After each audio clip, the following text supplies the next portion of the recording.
পরিপূর্ণ প্ল্যান এবং ডিজাইন ছাড়া যদি আপনি বাড়ি তৈরি করেন সেক্ষেত্রে আপনারা বিভিন্ন ধরনের সমস্যার সম্মুখীন হবেন। অনেক সময় আমরা দেখি যে আপনি মিস্ত্রির যে প্ল্যানটি আপনাদেরকে দিয়েছে বা মিস্ত্রি আপনাদেরকে একটা ডিজাইন করে দিয়েছেন বা মিস্ত্রি আপনাদেরকে একটা বাড়ি তৈরি করে দিয়েছেন, কিন্তু এখন আপনারা চাচ্ছেন সেটাকে চেঞ্জ করবেন। কারণ হচ্ছে আপনাদের প্ল্যানটি পছন্দ হচ্ছে না, বা দেখা যাচ্ছে আপনারা উপরে গিয়ে চেঞ্জ করতে চাচ্ছেন বা নিচেরটা ভেঙে আবার করতে চাচ্ছেন। কিন্তু আপনি যদি আগে থেকে যদি প্রপার প্ল্যান এবং ডিজাইন করে যদি বাড়ি করতেন সেক্ষেত্রে এই ধরনের সমস্যার সম্মুখীন আপনারা হতেন না। ঠিক আছে, এখন যেমন দেখা যাচ্ছে কেউ কেউ চাচ্ছে যে আবার সিঁড়িটা ভেঙে এই জায়গায় করে দেন, রুমটা এখান থেকে এখানে দেন, এখান থেকে এখানে দেন, এভাবে একটু আবার পুনরায় আবার একটু সেটিং করে দেন।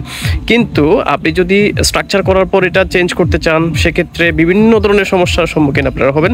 সেটার জন্য পরবর্তীতে আপনার অনেক ধরনের সমস্যা হতে পারে। এই জন্য আপনাকে যে কাজটি করতে হবে, সর্বপ্রথম আপনারা হচ্ছে প্রপার প্ল্যান ডিজাইন করে তারপর হচ্ছে বাড়ির কাজে হাত দিবেন। ধন্যবাদ।